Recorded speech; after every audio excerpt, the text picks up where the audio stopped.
This is the Digi-Comp I, released in 1963. It's a binary computer you can program. It's made of plastic strips, little metal bars, rubber bands, and rearrangeable tubes. Tubes on the front, tubes on the back. It has clock and readout. You do like this, and stuff happens. This squeaky thing right here, this was the first digital home computer.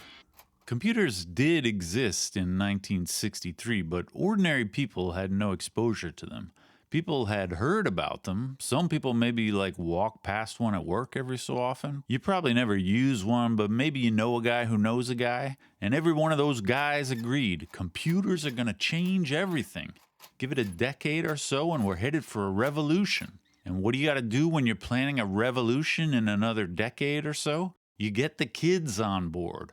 This thing was made by the ESR company. They were founded by 3 computer engineers, and they intended to make serious electronic computing components. But while they were just getting started, they had this silly idea for a toy computer. It was going to be cheap and easy to make, so they just put it out there to make a few bucks while they worked on building the real business. But the toy turned out to be the real business. Within a few years, they sold over 100,000 Digi-Comps. That means in the mid-1960s, there might have been more Digi-Comps in the world than, real comps. And it is just a plastic toy, but this thing is kind of the real deal. Kinda. I mean, we might as well talk about it right away. Is this thing really a digital computer? I mean, it's not electronic. It doesn't do anything on its own, really. You gotta put these things in here and you do this thing. But from a philosophical point of view, this thing really does fit the description. It's a little machine with no specific purpose at all. Actually, if you run it without the little tubes, it really doesn't do anything. It has numbers over here, but they just stay 0 forever. But if you put the tubes in, you can sometimes make the numbers do stuff. And here's the important part. What exactly can you make the numbers do? The answer is anything you want. Can I make them all flip from zeros to ones and then back over and over again? Actually, yes. I simply put the little thing around here. There you go. Can I make it flip the ones, from one position to the next around in a loop? Yes, I can. See, the mechanism in there is complex enough with enough ways to rearrange the tubes that you really can make this machine do anything you like. It is a reprogrammable universal machine. And to me, whether it's electronic or not, that's a computer. Actually, maybe it's not really universal. More on that later.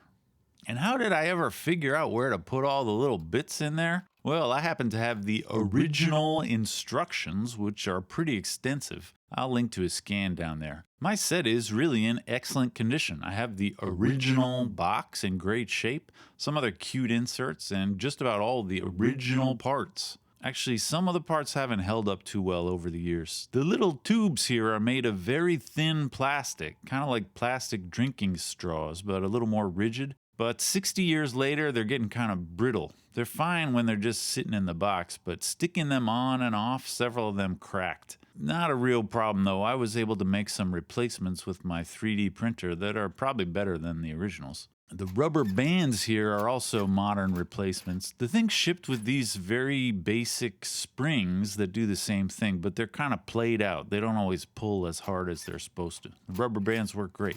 A complete Digi-Comp I with all the fixins is a little expensive these days, so I want to thank the Media Institute at Fairfield University for giving me a little grant to get one and make this video. I'm a fairly traditional teaching and researching mathematician, and I think my university administration doesn't really know what to make of my little YouTube hobby. I think what I do here is valuable, but it doesn't really fit in neatly with the typical faculty research output, so I'm encouraged by the support. They also tossed me some bones for a new camera gadget. Can you tell where I used my new camera gadget? Let me know in the comments. Anyway, how do you make it do what you want? To be honest, out of the box, I was totally mystified by this thing. I mean, can you make any sense of it? This here is the clock. It starts all the way out to the right, and you do one clock cycle by pushing it in and then pulling it back out. And when you cycle the clock, these 6 metal rods, they're called the logic rods, the rubber bands want to pull them in towards the machine, and they either do or don't drop into this groove, depending on if they're getting blocked by any of the tubes up there. Those are called the logic tubes. Okay, so depending on where the logic tubes are, some of the rods get pulled in and some don't. And those rods are linked to these red things, and they push the rods on the back. Those are called the clock rods. And depending on the tubes on the back, those rods can push the red plates in or out. And that's what sets and resets the zeros and the ones. Is this making any sense? Depending on where the tubes are on the front, some stuff happens on the back, and depending on where the tubes are on the back, that moves the digits in some way. To me, this is still not at all clear. We're going to have to get a little serious here. I'll try and give you the simple version, but you can skip ahead if you don't care. For the simple version, I'm just going to leave the stuff on the back in this position forever. Most stuff you want to do, you can leave these here and just rearrange the stuff on the front. On the front, it's all about which of these bars engages by falling into the grooves. And because of how I set the back, this first front bar, if it goes in the groove, it'll always push the A digit to 0. And this second bar, when it goes, it's going to set the A digit to 1. That's why these bars are called reset and set. And on the front, this position right here means something like if A is 1, then reset it to 0. And this position means if A is 0, then set it to 1. There's 36 little spots where you could put a tube, and they all mean something like that. Like this one here means if B is 1, then set C to 1. You just got to keep it straight what each one does. So this whole configuration here, logically it does something like if A is 1, then reset it to 0 and set B to 1. And if B is 1, reset it to 0 and set C to 1. And if C is 1, reset it to 0 and set A to 1. That's what makes this like a loopy thing. All right, can we make one from scratch? I'm going to think of these 3 numbers like binary digits from bottom to top. So this would be 0, 1, 2, 3, 4. You get the idea. You can make any number from 0, which is all zeros, to 7, which is all ones. And I'm going to try to make the Digi-Comp calculate this function in binary numbers, where if you ever go past 7, you just like wrap around to 0 again, mod 8. This is easiest if you work out all the math by hand first. I'm just going to write down all the values for my function, wrapping around the answers mod 8, and then I put them in sequence like you would see if I just ran the function over and over again. So I'm trying to make the Digi-Comp do this loop of numbers. Now we look very carefully at these values and try to figure out what exactly makes each bit set and reset. Set means you make it 1, reset means you make it 0. This is easiest for the C bit. You can see the C bit is just flipping back and forth every time. So C gets set when the C is 0, and it gets reset when the C is 1. So I'm going to load these tubes in on the last 2 bars, which control the C bit. For the B bit, I can see the B gets reset here, and both times it's when the B is 1 and the C is 1. So in the reset B bar, I say B is 1 and C is 1. And for set B, this happens when B is 0 and C is 1. Load them in. A is the most complicated one. Looks like A gets reset when A is 1, B is 0, and C is 1. So I put those in. And A gets set when A is 0, B is 0, and C is 1. All right, there you go. Let's try it out. I'm trying to match that function that I wrote before. That wasn't easy, but it works. This is the general method described in the Digi-Comp I detailed programming guide. You figure out exactly what you want it to do with the math. You break it down logically with the sets and the resets bit by bit, and you stick them all on there.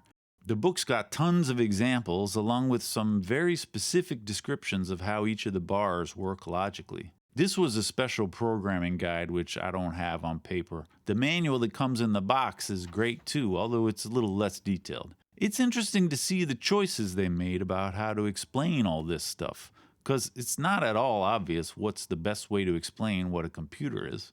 Large digital computers are sometimes called thinking machines. This is wrong.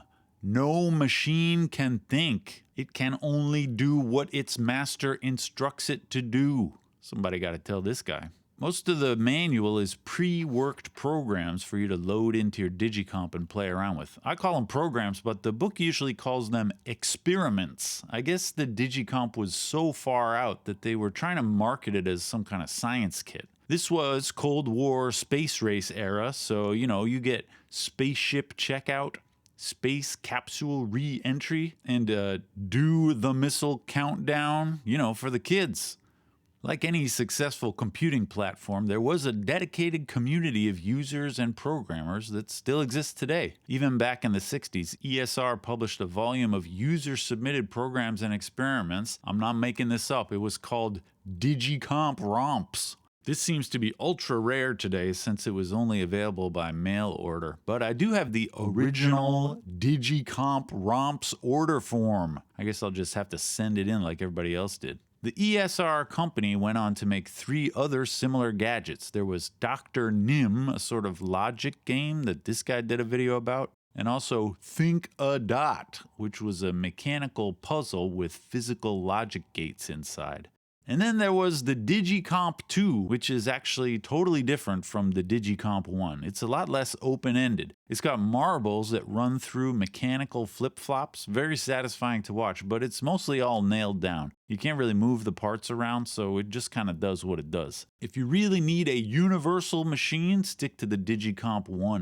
Actually, we should talk about that. Is it really a universal machine? I mean, that is what people usually mean when they say a computer. A reprogrammable machine that can, in theory, do whatever you want. I guess in this case, whatever you want would have to be restricted to just 3 zeros and 1s, but that's just a scale issue. You could, in principle, add on more sliders and bars here and make it as big as you like. But there's more fundamental issues here. Actually, the machine isn't sophisticated enough to do anything with these zeros and ones. Like, you can make them do this, but what if I wanted them to be all zeros, then all zeros again, then all ones, and repeat it like that? Zeros, zeros, ones, zeros, zeros, ones, like that? Actually, that's impossible. It's because if you start on all zeros, you crank it once and you get all zeros again. Well, you didn't move the tubes around or whatever, so when you crank it again, it's just going to do the same thing again. Really, what the Digi-Comp does is calculate one specific mathematical function. What that function is determined by where you put all the tubes, but it's just one function. Once you stick the tubes in there, it becomes what we call a finite state machine. It has 8 different possible positions of the bits here, and it just shuffles between them in some specific repeating sequence. And, there are only so many ways that you can shuffle between 8 different positions. It's actually 8 to the 8th power, which is about 17 million. So the Digi-Comp I can't do anything. It can do any one of about 17 million things. That's a lot of things, I guess, but it's a long way from anything. But again, this is kind of just about scale. A modern computer is actually the same way. It can't technically do anything. It only has so much memory in there, so in theory, there's only a finite amount of stuff that it could ever do. But that finite amount is so big that, practically speaking, yeah, it can do anything. Except when I'm trying to print something, am I right? To be honest, once I took this thing out of the box and put it together, I decided that I liked the idea of the Digi-Comp more than the comp itself. It's just mechanically so hard to understand, especially the process of creating and debugging a program. I have a hard time telling what's going on even when I'm looking right at it, especially since there's parts moving on the front and the back. I mean, yeah, I can see it, but it's hard to feel anything. There's a few modern toy computers that do this much better. There's something called Turing Tumble, which is basically a Digi-Comp 2 but with rearrangeable gates. And I do have a special fondness for Runes, which hopefully gets released soon. I think part of the brilliance of both of these designs is just how cool it looks. The thing is intriguing. It invites curiosity, which is immediately rewarded because you can kind of figure it out just by watching. But this thing here might as well be a black box. The Digi-Comp I, though, it was from another time, and it had different goals than these other ones. In a modern context, something like Runes is trying to recontextualize what computation is. You think you know what a computer is? Well, look at this thing. Even this is a computer. But the Digi-Comp I is not trying to reinterpret anything. People back then, they really didn't know what a computer was. It's not saying even this is a computer. is saying a computer is this. And actually, this thing kind of really is like an old computer. You know, before high-level programming languages, it was all about arranging and rearranging fundamental logical circuitry, the bare metal. And this bare plastic is actually a decent representation of how that kind of problem solving works. Like I said, I find the Digi-Comp pretty opaque. Most days I'd rather play around with one of these, but as an actual stand-in for a real computer of the 1960s, this thing is perfect.